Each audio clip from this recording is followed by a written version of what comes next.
When I was growing up, these things were considered romantic. If he's really possessive about you, he loves you. If he doesn't like it when you go out with people, it's because he really wants to only spend time with you.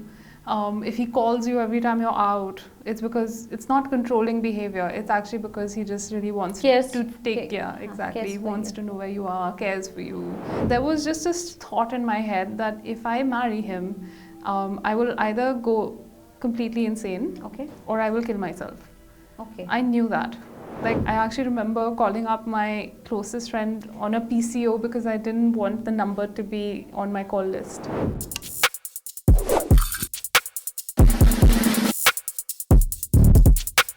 Hello everyone, welcome to This Indian Life. Today we are going to talk about trauma. From my own life's experience, I can tell you that trauma can hit you anytime. It comes in all shapes and sizes, and it can leave you clueless about your life. The point is, what is trauma? What causes it? What happens to your body when you're going through it? And what can you do to come on the other side of it? I have a very good friend. Thankfully, she has agreed to be on the show with me to answer all these questions. Subuhi Safvi. She's a trauma recovery coach, and it's my pleasure to introduce her. Thank you. You're very welcome. And I will try to answer all these questions. Yes, I know there are a lot of questions because there is so much going on, I think there's a personal and also there is this universal trauma that we all are going through right now. And Subuhi, my first question is, what is trauma? Like, do we even know what trauma is? I think for a long time people thought, and a lot of people continue to think, that trauma is just something that happens to you that is really big, like war. So only soldiers experience trauma, or someone who experiences sexual assault, they experience trauma. But trauma is basically an experience that your body is not able to handle. It could be... I would just interrupt you. I used to think, and a lot of people I know, they sometimes when you talk about trauma, they think trauma is like, like you said, कोई accident हो गया किसी का, road accident, बिल्कुल paralysis हो गया है, एकदम एक्सट्रीम सिचुएशन हो चुकी है, people think कि वो trauma है. So yeah, please continue. I just wanted to say that. So we experience trauma when we are not able to handle any situation. It overwhelms our body. This can be going through when you're a child and you're forced to take an injection that you're just not ready for. That's traumatic. When you, for instance, are shouted at someone in front of an audience, that is traumatic. So traumatic experiences are many, and everybody handles them differently because everyone experiences them differently. And so trauma is really what stays in your body when your body is not able to handle or manage an experience. So basically there's a disconnect. So something is happening to you, चाहे वो tough situation भी है, but if you are able to handle it, then you would not feel the trauma. But if you're not able to handle it, or you're not prepared to handle it, then it's a trauma. Does trauma happen in everyday life? There are many types of trauma. There's also the type of trauma that we can experience from our parents. For instance, when we're bullied in school, of course there is racial, and religious bias that can form traumatic experiences for us. Anything that is difficult for us to manage or handle. Tell me about parents. Parents, well, let's just begin with saying that everybody who is, doing things, the belief is that they're doing it because they think that they're doing a good thing or the right thing. Let's say a child is playing on the phone. For instance, a child is playing on the phone instead of maybe studying. And a parent's response would be then for them to yell at the child. So basically, the objective is to get the child to study because the child will then perform better in school, and they need that to do well in college and get a good job. And these are the things that parents think are requirements for a good life. So everything that comes from here on in the thought process is protectiveness. You're doing it for the good of the child. Yeah, you're doing it because you want the child to flourish. what the way you do it is what Mm. causes the trauma. Okay. Because if you do it in a way where you just kind of hurt the child. So like parents, parents think कि हमारे, they have this good thing, in their heart for the child. But you are saying that the way in which you do it. So let's say a parent hits the child, or maybe yell at them, or snatches the phone. Yeah. That can be a traumatic experience for the child, Okay. especially, and if this kind of thing happens regularly, then it actually becomes a way for the child to feel unsafe being around the parent. Interesting. And that is something that then goes into your body. So your body is all of us, our body. Our body is made to make us feel safe. If we have an experience that is very overwhelming, our body will try to make you feel safe. What would the body do in this case? Whether it is you will try and run away, or perhaps you freeze in place, which is also a response. These are the kind of responses that your body has in a threatening situation. But when it comes to your parent hurting you, your body can't do those, because it's your parent and it's happening regularly. So the parent is the one who's supposed to protect you. But in the absence of protection, you will try and give in to everything that the parent wants. So if your parent is trying to tell you that you need to study, and you don't want to study for whatever reason, if your parent hurts you, then you will resentfully study. But at the same time, you might also realize that only studying is the way to make my parents happy. And there's nothing I can do that actually is good enough. Only my marks are. My marks are. So I have two follow-up questions. First of all, what should the parent do in this case? Like, if they want to stop a child from doing something which they think it's not good for the child, like, can you answer? Like, is this question, should I be asking this question? I don't know, but what should the parent do? This is not a question that I can answer with complete authenticity, primarily because I don't have human children and I don't plan to. What I can say though, from my own experience of being parented, is that understanding why a child is doing something would be helpful. Understanding why the child is on the phone instead of studying before a big exam might be a good measure, instead of forcing the child to study. For instance, if a child is not studying for an exam, it could be because they've already studied, they're confident. Perhaps it's because they are pretty sure they're not going to pass anyway, so why bother? Why bother? It could be that they've been told this is not an important subject and they want to conserve their strength. Okay. It could be a variety. It they could don't be, understand the subject. Yeah, maybe they just don't understand the subject at all. So try to go to the root of that action. Yeah. Like maybe, so basically you're saying spend time with your child. Even if you're not able to spend time with your child, because I know parents are busy, but try and understand your child. Interesting. Like ask them questions. Yeah. Engage with them. Engage with them. And engage with them as a person, not as a product of you.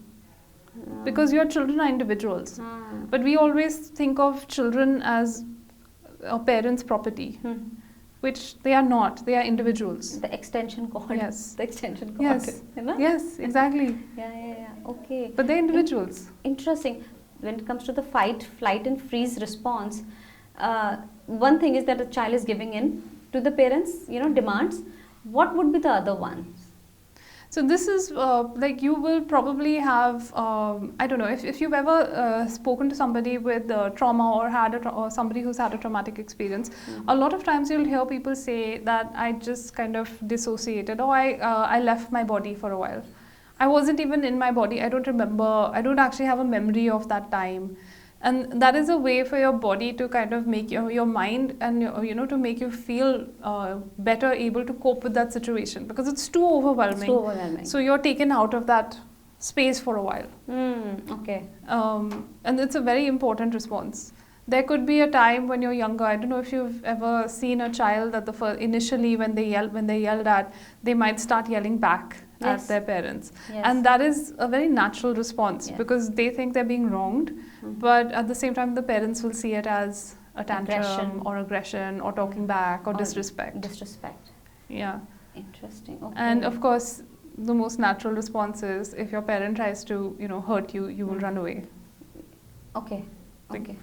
I don't know, but Yeah. we've all heard of, and I mean, experienced the children running around tables Yeah. with Yeah, parents yeah, chasing yeah, behind them. yeah. I think there are so many movies with that exact scene as well, like throwing things at the child. Well, thank you. That was a very, very good perspective, like insight. So, Subhi, how come you are a trauma recovery coach? Like, is it because of your own personal life, or is it something that you were interested in? I think I was always interested in it, but I didn't realize the interest came from my personal experiences. Okay. I spent a lot of my life in abusive relationships, emotionally abusive relationships, and verbally abusive relationships, but I didn't have the vocabulary for it because when I was growing up, these things were considered romantic. If he's really possessive about you, he loves you. If he doesn't like it when you go out with people, it's because he really wants to only spend time with you. If he calls you every time you're out, it's because it's not controlling behavior. It's actually because he just really wants to take care. Exactly. He wants to know where you are, cares for you, loves you. It doesn't make you a smaller person if you apologize to to them, even if they're constantly wrong. All of these things. So, what were you feeling? How did you know that this is not the right behavior? Were you feeling something in your body? Because people are telling you otherwise. Yes. Right? So, it's like a gaslighting kind of a thing, It was right? absolutely gaslighting, yes. So, and this happens all the time, Yes. especially in conventional societies. Yes. And I think everywhere where, for the sake of family, sometimes you are Yes. quiet. And people will try to, and you also try to downplay it, like somebody is torturing you, maybe mentally, emotionally, and you are like, "Arey yaar, what is this? Huh? Be a bigger person, chhod do isko, focus on your work, Be stronger. be strong, and focus on other things in life. Other things are more important." But at the back of your mind, that will always be nagging you, "Ki nahi yaar, somebody is doing wrong to me." But the thing is, I think people around you sometimes they fail to even understand your pain because maybe nobody understood their pain also. Yes. Now my point is, what was happening in your body? What was happening to you for you to recognize that this is wrong?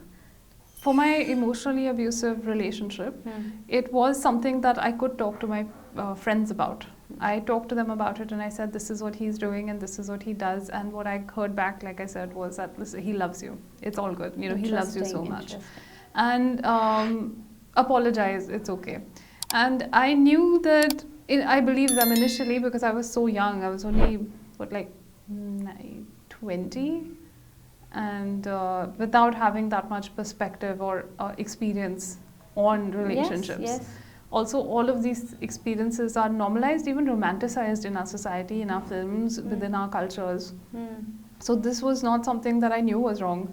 And the fact that my experiences were normalized was also cultural. It was normal for us to, for it to be like that. I think the main thing was, he's not hitting you, you're fine. And he's not cheating on you, you're fine.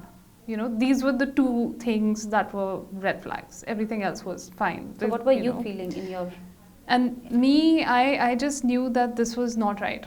Okay. I just knew that if I continued to be... I was in that relationship for 2.5 years. Wow. And it was at a time when he even met my parents, and there were these ideas of, now that you finished your master's, you are going to finish your master's, you can think about getting married to him. And there was just this thought in my head that if I marry him, I will either go completely insane, okay, or I will kill myself. Okay. I knew that. I knew that it was something that I knew with absolute surety. So what did you do? This was my truth. So what did you do? Because I also want to emphasize on this, because you have to think about now a lot of people. His family, your friends, his friends, and the backlash which you will get. So how did you get the confidence to say no? So what did you do? It was actually really interesting because at the time we were together. We were both in college. And we finished our masters and moved to different cities. He got a good job. When he was in college, he was actually not, I guess he didn't have enough money to even tide through the month. So at that time, I felt responsible that I can't leave him now because how will he survive financially?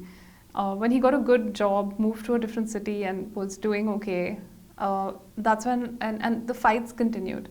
At some point, what I realized was that this is not going to happen. When he used to break, so we used to break up, I think, on an average once a week? No, once a day. Achha. Or once every other day. All the That's a time it lot. was like, I'm breaking up with you, you just don't get me, you only want to hurt me, I'm leaving and going to a different state altogether.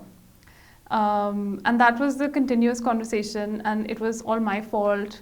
And so I would always say, no, don't go, don't go, don't go.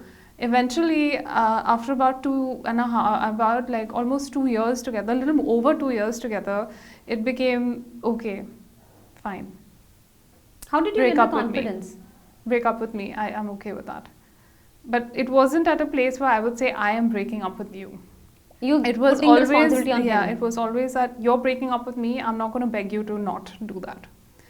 Until eventually, when he moved to a different city, had his own job, was earning well, and I said, okay, I'm breaking up with you now. And he didn't believe it was happening because like the thing is that these are addictions. They are chemical addictions. This is what a trauma bond is. And it happens in a way that, they make you feel really bad. And it's all your fault. But then they are there to take care of you and to make you feel really good again. Testing each other all the time, boundaries and all, right? Boundaries, yeah, of course. Like there were no boundaries there at all. But this is the way that they make you feel attached to them. They isolate you completely, because while I was with him, I was not able to talk to any of my friends, because he would always tell me they don't like you. They're not, they don't have your best interest at heart. And also this was a time when mobile phones were not that common. I actually remember calling up my closest friend on a PCO because I didn't want the number to be on my call list. It was like that. And what did you talk about? Just, I just wanted to hear a voice that said, that just said it's okay and not that you're horrible. Oh my God. Yeah, it was that bad. Eventually, I did break up with him, and I carried, because the thing is, like, I was shamed into it and I was made to feel guilty. Like, how can you leave me? I love you so much. Nobody else is ever going to love you like this. You don't And you deserve believe it, huh? me. And you believe it. You believe it, of course. The thing is that when you're growing up in a place where you're not always made to feel secure about yourself or your own worth, you will latch on to anybody who makes you feel secure, who makes you feel like you're worthy. And the thing is that all of these experiences end up making you kind of. So if you've ever, there are so many people who say my first thing when I feel stressed or when I feel sad is to eat or drink. These are the kind of things that we do to ourselves because we're not in touch with our body. So what did you feel when you left him? How did the trauma played out in your body? What were the effects, after effects? It was a long time ago. But I remember the first thing that I said was, I've cried almost every day for the last 2.5 years. Or maybe take away 2 months. Because initially it was amazing. But I've cried almost every day for the last 2 months. And I just don't want to cry anymore. I was happy. I slowly got back in touch with my friends. But the thing is that this low self-worth and this feeling that everybody else should, that nobody actually should love me because I'm unlovable, or that there's something very deeply wrong with me, that there's like the words I used were there was some very dark thing inside me. And so if anybody were to love me, then they were doing me a favor. They were doing a favor. And you're saying that never went away. That never went away. I mean, it didn't go away for a really long time. Yeah. And you're saying it has its root in our childhood. It might have its roots in our childhood, the way our parents.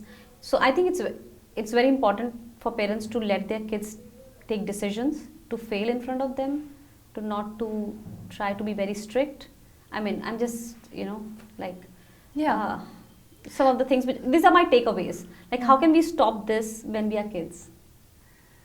What happens is that parents will always recreate their own experiences.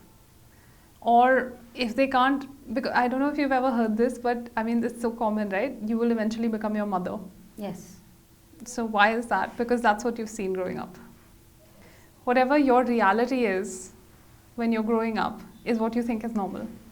And if normal is scolding, comparing, hurting, you know, belittling, demotivating, Then it becomes your that's normal to that's how you talk to become. your kids as well, because you think, because This is the way. yes, and it's very difficult to reconcile these two facts, that your parents love you, because most of them do, right? Like there would be few parents, if like, I mean, okay, there are of course many parents, but there would be few parents who hurt children because they don't love them, or because they really mean hate them. Yeah.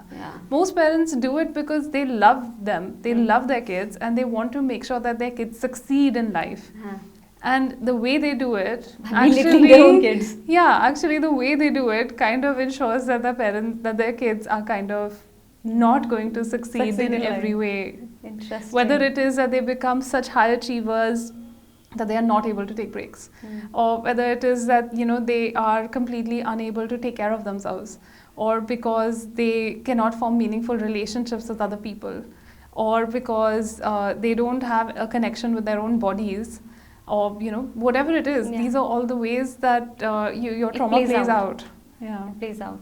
How I mean, so like, it's amazing how we connected the two things. What are the symptoms of being traumatized?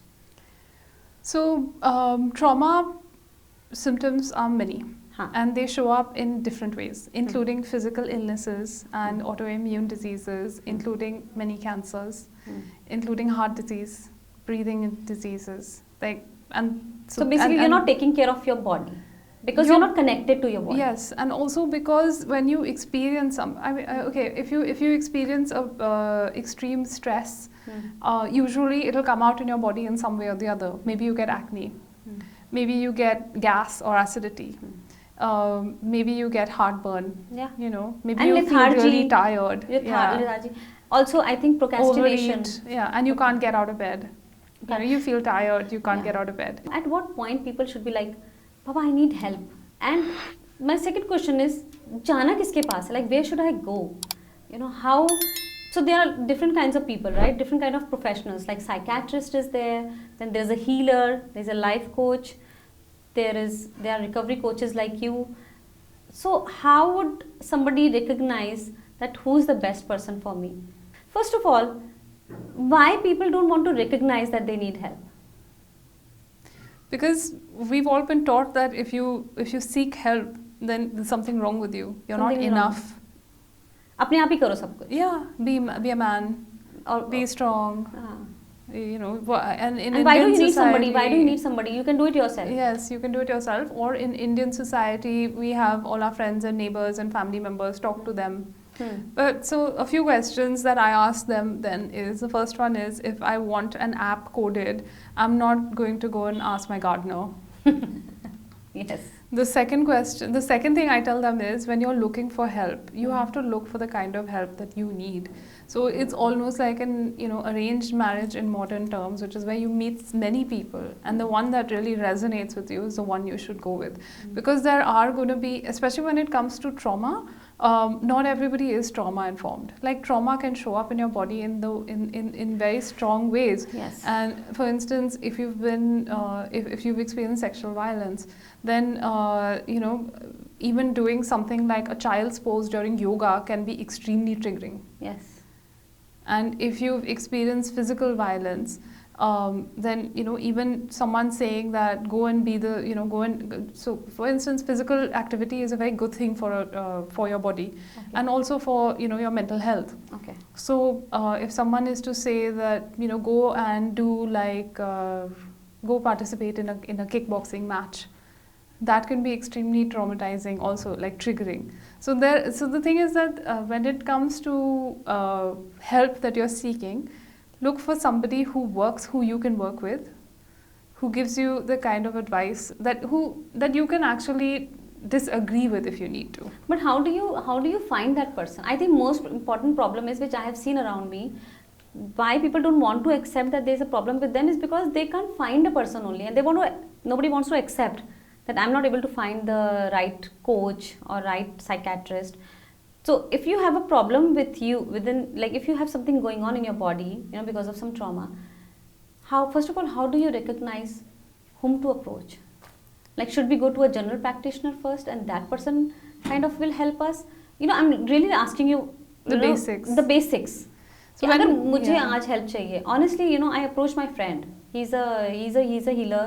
He's a, you know, you have met him, and I approached him. I approached big names like, you know, Tony Robbins, like because I know that some help I will get, some direction I will get.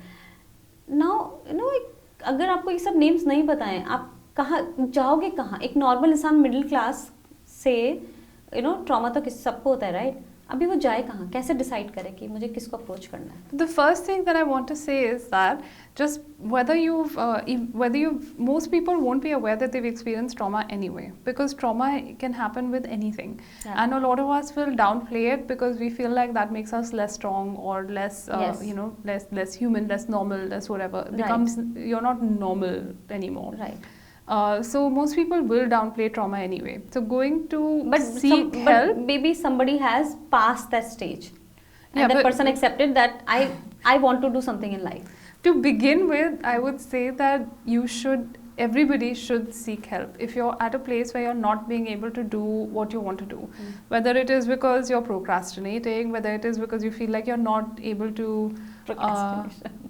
yeah, I'm the one.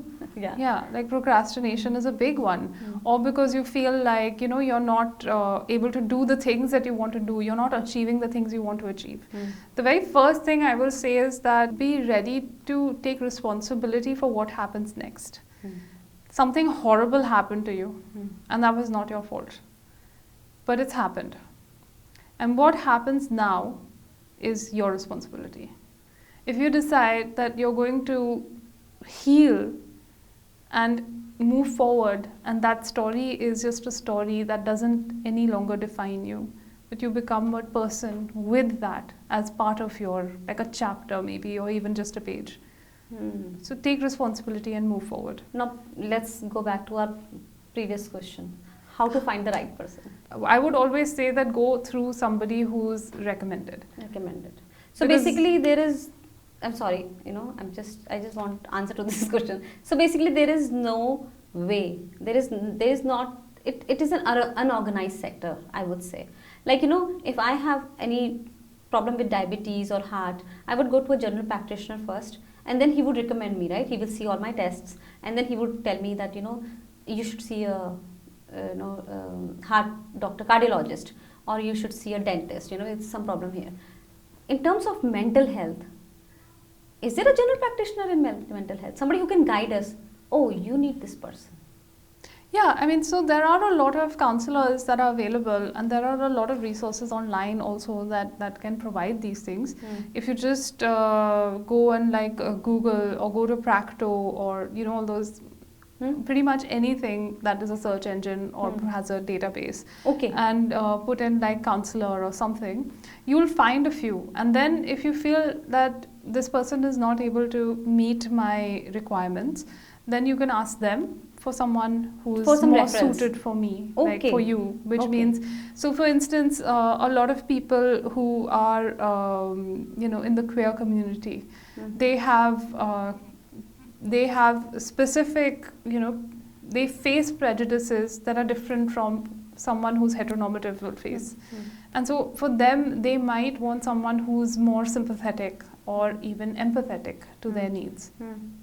For somebody from different castes or religions or even experiences, like for instance for me, because I've survived, because I'm a survivor of physical and emotional abuse, and pretty much every other kind as well, but because I'm a survivor, that means that, you know, I have that experience with someone else, so I know physically what it feels like to not be able to leave a person even though you know that they might actually kill you tomorrow. Or even today. But that, because a lot of times you'll hear these words like, why are you staying, it's your fault if you remain, you know, courage and things like that. So look for somebody who either comes recommended or look for somebody who fits what you need. So basically you are saying it is not rocket science. Just to do Google search. You will find the right person. Go to Practo, these websites, right? And start building on it, Yeah. right? Probably you might find the right person, in the first go, or you might have to hit and try. Yes. Like you might have to change your counselors or Yes, and that's psychiatrists. fine. And that's totally fine.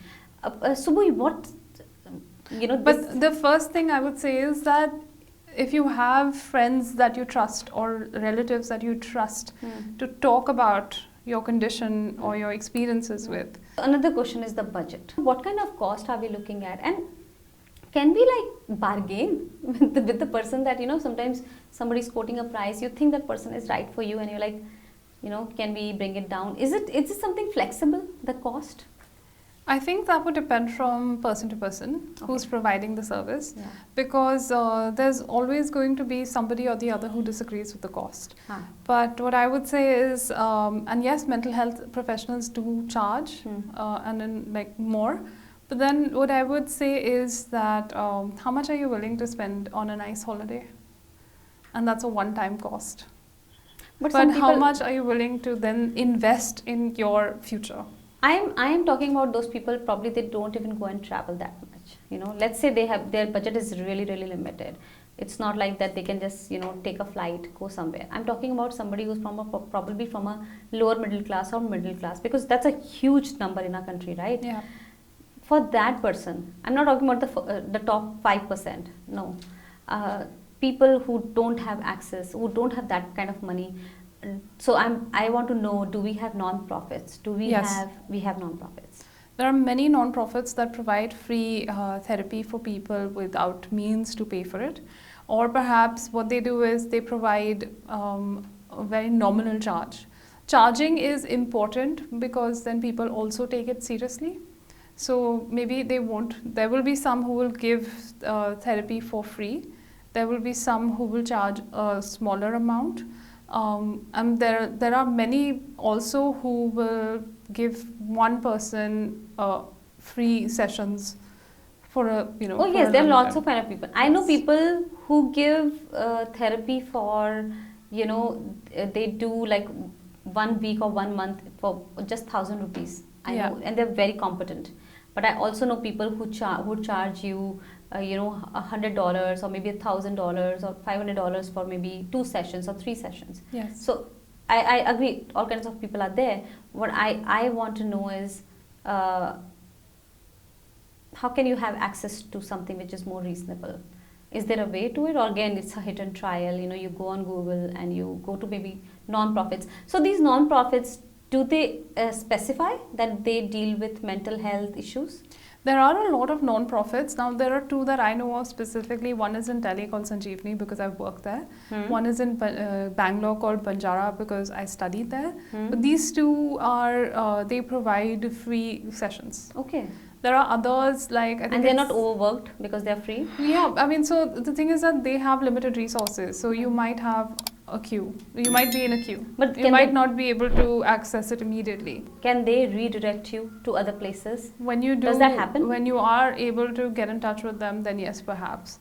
But even like I think it was Fracto, if I'm not mistaken, or perhaps another website, where they actually mentioned the charges as well. So you can see there are some people. The standard rate is usually about 2,500 to 3,000 or even 4,000 per session. It's kind of expensive. Rupees, which is, of course, but you would be then doing maybe 1 session twice in a month. Or even every week, depending on what your affordability is. There are people who will charge 1,500 per session. And then there are also people like this who will provide online access to therapy for much lower than that. But this is something that you will have to look for. Okay. Subi, this question is totally out of context with what we have been discussing, because it just came to my mind, and I tend to ask random questions. What is this deal with the crying, yaar? Like, what is, like, I hear all these kind of things about crying, like people should not cry, or people should cry when they feel like crying, connecting to yourself and crying, releasing emotionally. And then I also know groups who say, don't cry. And of course, there is this famous line, na, don't cry like a girl. So, what is the deal with mental health and crying? What an amazing question, which I absolutely love, and I want to talk about this, and I hope more people talk about this as well. There's this thing called toxic positivity, which is where we just only look at the positive, completely ignoring the very real things that we're experiencing and feeling. Okay. And it's quite damaging because life is not led in only a positive. We experience things that are really, really terrible, and if we're not able to experience them, talk about them, feel them, then we're not really doing justice to even our lives, I think. Okay. All of our emotions, whether it's anger, whether it's grief, whether it's sadness, whether it's fear, even shame, all of these emotions are there for a reason. They're there to tell you something. And it is important for us to be in touch with our bodies so that we can listen to what these emotions are telling us and then respond appropriately. So when you get angry, for instance, most times we hear that girls shouldn't get angry or only boys can get angry. Even if a boy is getting angry, na, we just looked upon anger, we just looked down upon anger, Yeah, how can you get angry? Yes. It's an emotion, Baba. It's a negative emotion. And it is something like disrespect, rude. Yes. So definitely anger. And crying is like, how can you cry? It's weakness. I am not able to understand how is crying a weakness. I think the thing that you should ask people when they tell you this is it No, nobody tells me now because I cry so much now. Same here. I cry like all the time. I cry. Stop only telling. Yeah. But I see people in their relationships, they're like, why are you crying? Yeah. You're a strong person. I'm like, let this person Strength cry. has nothing to do with anything. I'm like, it's coming, Baba. Just let it cry. Like, Yes. So why is crying associated with weakness? And so that is another question. My question is, should we cry? Yes. And also, if somebody is uncomfortable with you crying, it's usually because they are uncomfortable with expressing an emotion. If you're not able to express it, then it gets stuck in your body. And when it gets stuck in your body, it comes out in ways which are harmful for you. If you keep anger in your body, or if you keep stress in your body, if you even keep happiness in your body, it explodes in different ways. So my point is that sometimes you're not able to express yourself because there's some situation and you can't cry. Should we go back to that incident? Should we go back to this emotion and cry our heart out maybe a few days later or after a few hours? Or should we just forget about it? You're not going to forget about it. It's going to come out in some way or the other. If you think back on an incident and it's still making you incredibly sad, that it makes you want to cry. If it's still making you extremely angry, that it makes you want to scream or shout or, hurt. So it's okay. It's okay to scream, shout, cry. Obviously, in a safe space, maybe, Yes. but do it. Get it out of your body. Yes, so there are many ways to express emotions in a healthy way. So for instance, when you're crying, you're expressing an emotion in a healthy way. If somebody is calls you weak for crying, I think it's more likely that they are uncomfortable and they feel weak or unable to help you. And that's why they've just put it on you. Ki mat karo. Because I really can't deal with this situation. You're crying. And so, what you do? You don't cry only. Yes, exactly. Okay. So it's actually a projection of someone's own feeling that I feel weak and unable to help this person who's crying in front of me. And so I'm going to say they are weak. It's just our human way of dealing with things. We can't deal with. Why are you so amazing? That was a very good line, last line. It was like a punchline. That's amazing. Yeah, I loved it. Yeah, and in the same way, even if you feel anger, nobody's like, our way of dealing with anger is to shout at somebody who has absolutely nothing to do with what we're actually angry about.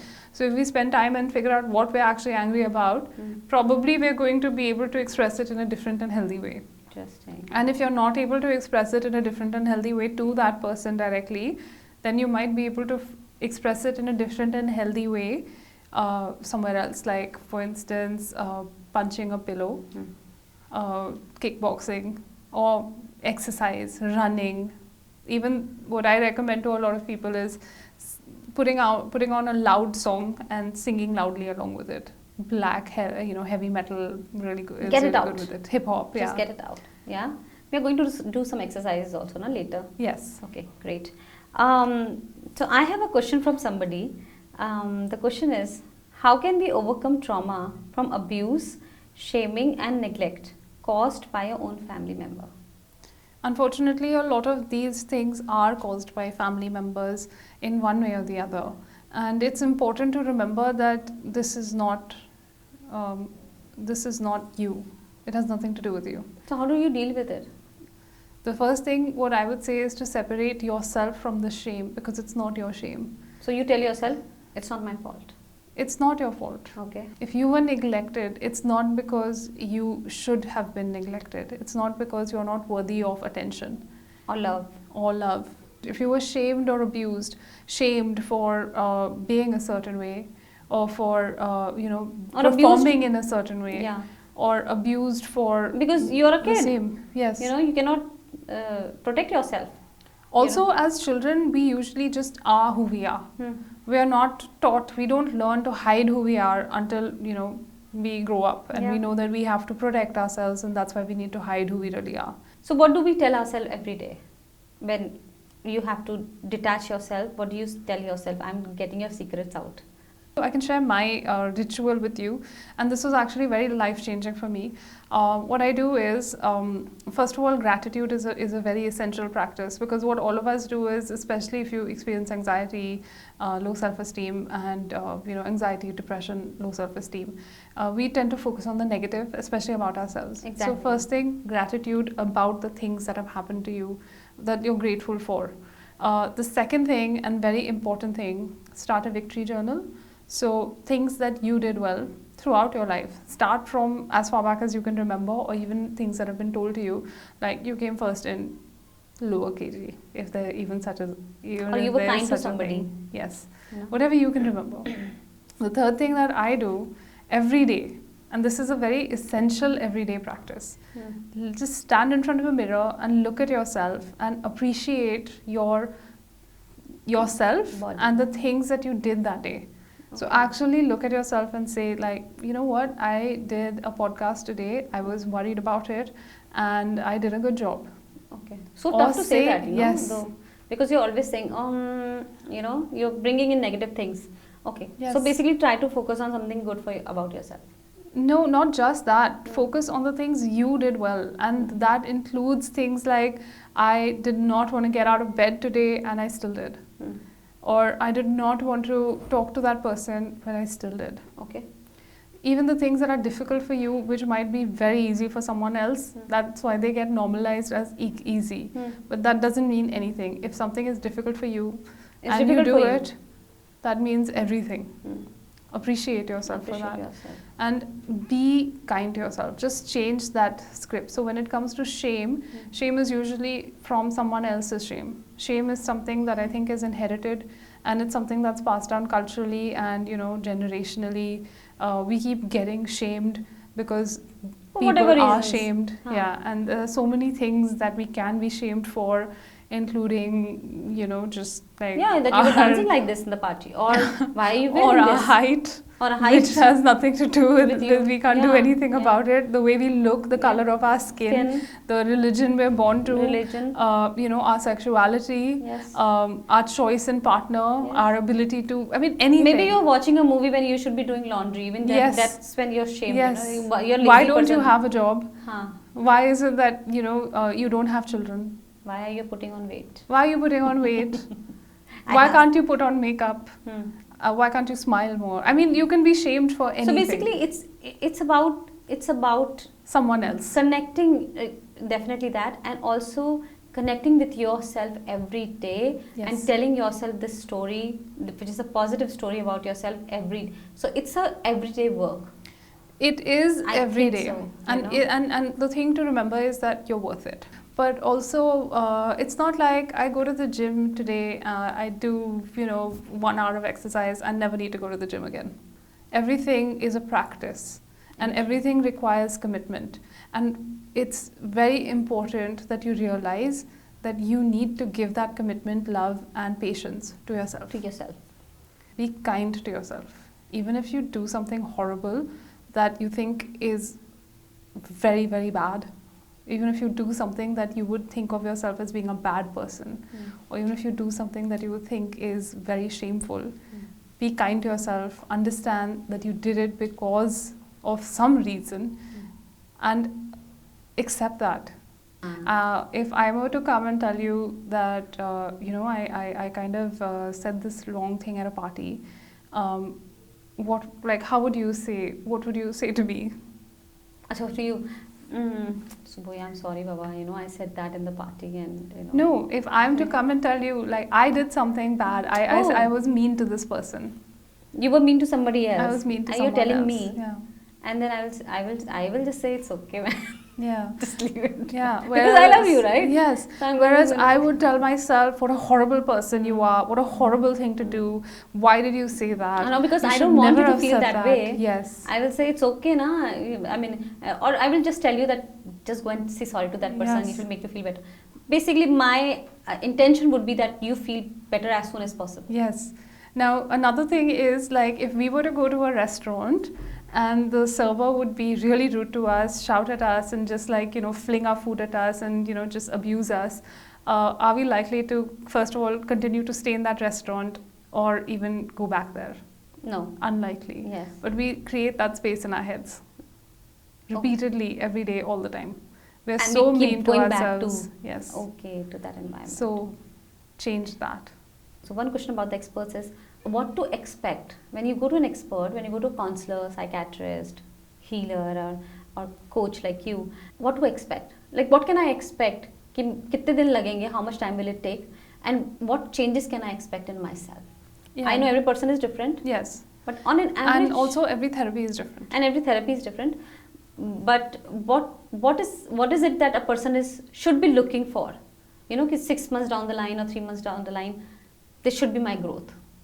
I think that completely depends on what you're going for as well. But what I will say is that more likely than not, after the first 1, 2, or even 3 sessions, even maybe 4, you're more likely to feel horrible and reluctant to go back than you are to be like, yes, I love therapy. So, or I love this process of healing. Because you have to sit with yourself and your emotions, and you have to deal with all those actually things. Experience yourself, which you have probably been avoiding with Netflix and other coping behaviors. Talking to people, just uselessly talking to people, not being able to be alone, spend time with yourself. Wow. Sober.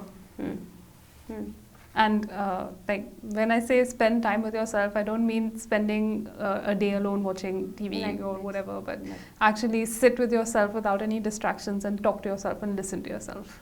So first of all, it's going to go downhill. Yes, more likely than not. The amount of time it takes for any kind of healing, let's say for a physiotherapy, if I want to get better and I go for sessions once a week, but then I refuse to do any homework and I refuse to do my mobility and things like that every day, I can't really blame the physiotherapist because part of the healing is to do the work at home. Yeah. I can tell you the changes that have happened to me. When I was even till I was about 16 years old, I could not talk to people. If I were to be put in a room with someone I didn't know, I would just very shyly say hi, and also my voice was very nearly inaudible. It was very, very soft. You just didn't want. Extremely soft. You could barely hear me. And I would not talk at all. I could spend 5 hours in the same room as you. In my mind, I'm saying, what's wrong with you? Just say something. This is so weird. Why aren't you talking? So I'm being really horrible to myself. In my mind, there's constant chatter about how stupid I am and, whatever. And but at the same time, not saying anything at all. So no confidence, no self-worth, no self-esteem, absolutely no understanding of who I was, no connection with my body. These things played out in a way that I was not able to make any decisions. I looked to people to make decisions for me, which is how I inadvertently went into an MSW. I wouldn't have done otherwise. And I went from relationship to relationship, not because I wanted to be with the person, but because the person wanted to be with me. And that meant, wow, someone is seeing me. Someone is ready to love me, where I am not able to love myself, or I'm not deserving of it. And I went from job to job, where I was basically going going on a downward spiral. Demotions, pay cuts. that was normal. And also the kind of verbal abuse that bosses are very normal. And It's you were very very normal in and you were India. very okay with it. I was because very you okay thought with कि it. It's I totally deserve fine. it. Yeah, I deserve Yeah. it. I'm obviously like made to disappoint you only, because I'm not able to do anything right, and obviously I have no talent.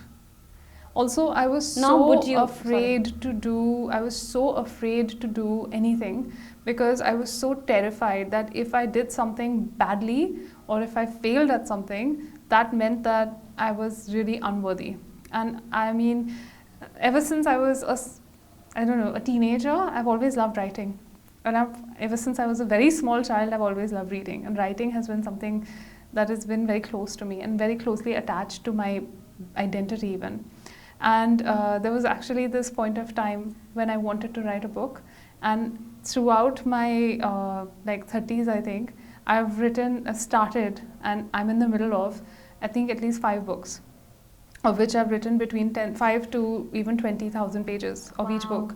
But I kept thinking, it's stupid. I Who's can't going to even read do it? It's just so bad. And now when I look back on my, like for instance, my dissertation, when I did that, I thought, oh my God, this is just so terrible. Why would, I'm going to fail? And now when I look back at it and I think, this is so well written, this is so well Is this me? researched. And how did I even doubt this? Wow, because now you have the confidence in you. Yeah. And you are not afraid of failing, and maybe, wow, my God. Are you going to publish those books?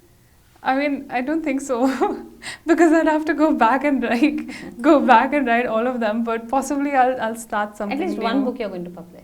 I will start something new. But I have written like small books. So I've written like And they're published?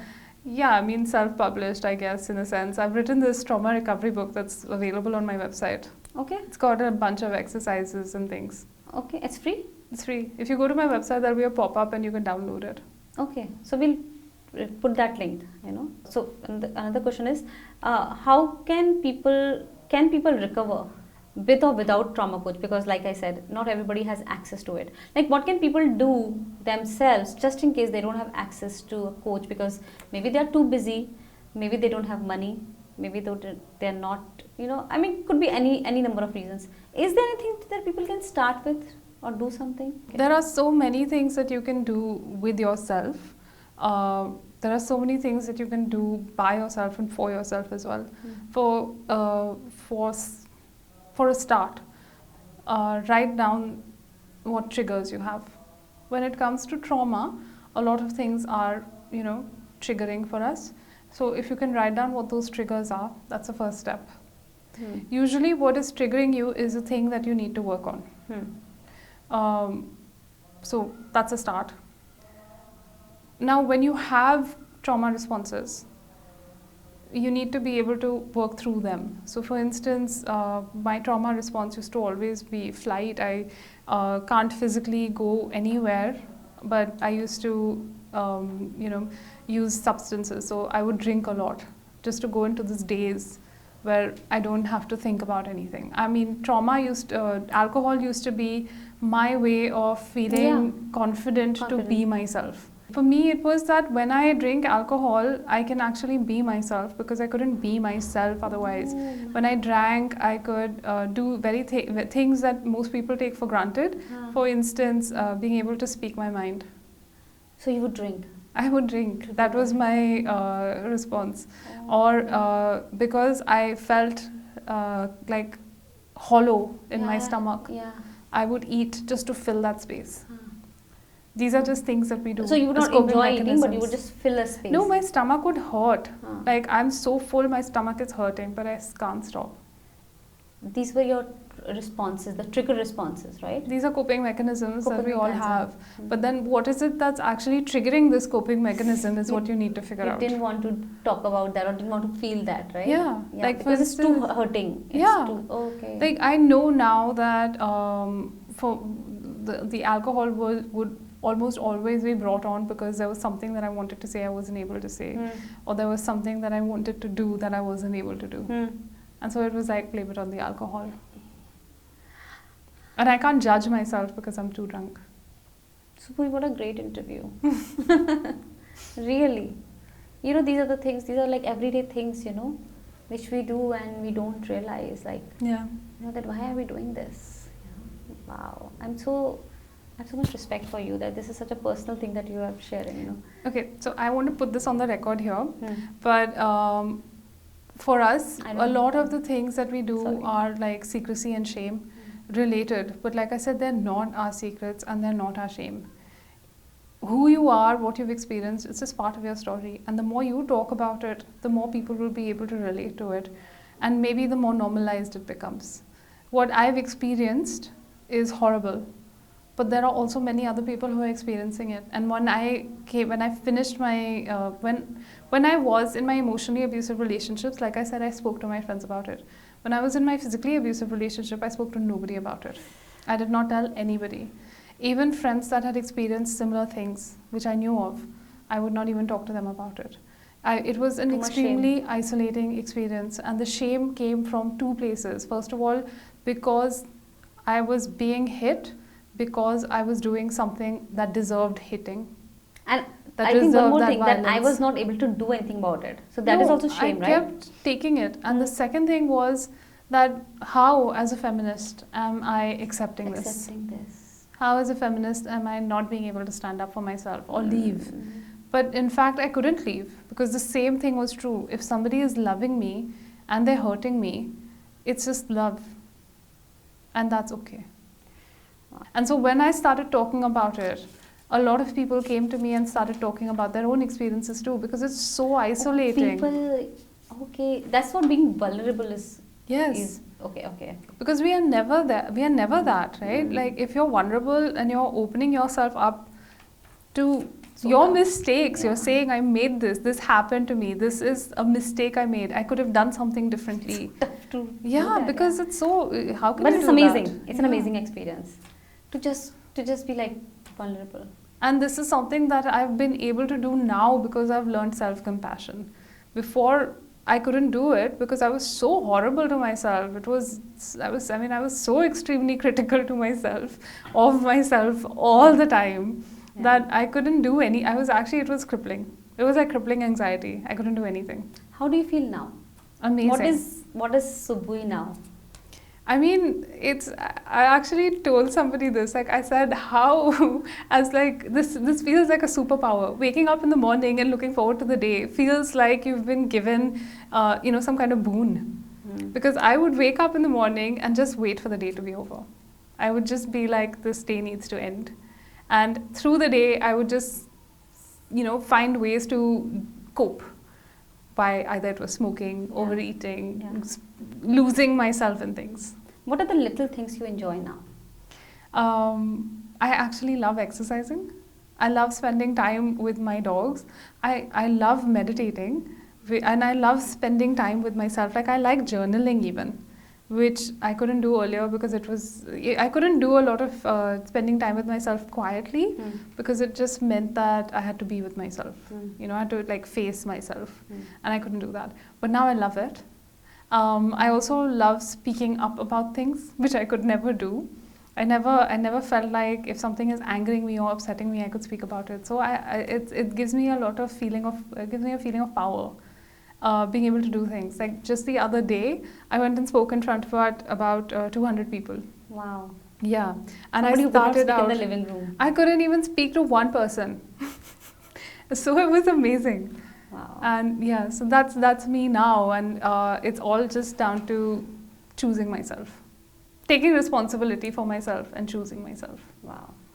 And that has now been meant that I have been able to choose people to be in my life who value and respect me. I have a lovely partner who's supportive and amazing. I never thought that was possible. Your relationship with your parents has become very... My relationship with my parents has changed.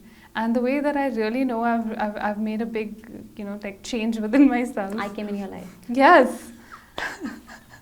And also that's a very big thing. It's a very big thing. I see it. I mean, I'm going to add to that, but the thing is that I have in-laws who are wonderful people and they're wonderful to me.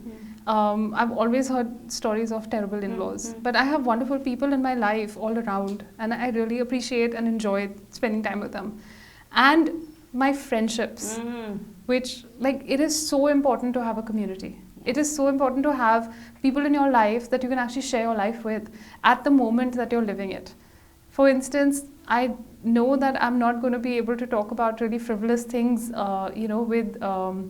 with somebody who's, I don't know, much older or a different person, like in a different stage of life. Yeah. So having people in your life that are Oh. in the same stage as you is I knew essential. You know, it's essential. No, I mean, it's the same for me. You know? Yeah. Like, it's a pleasure. It's an honor It is an honor. to have you. You too. Yeah. in a typical Simi Grewal style. Oh yeah, let's do it. Thank you, Subuhi, for I being on forgot my my show. name. Thank you, Subuhi, for being on my show. Thank you. It has been lovely to have you. Thank you. But yeah, I'm serious. Like, really, I learned so much today. Yeah, and I hope you guys, if in any way this interview would make a difference, in your life, that would be the best thing ever. If you have any questions, please feel free to ask us. Thank you, and you have a nice day. Thank you. So good.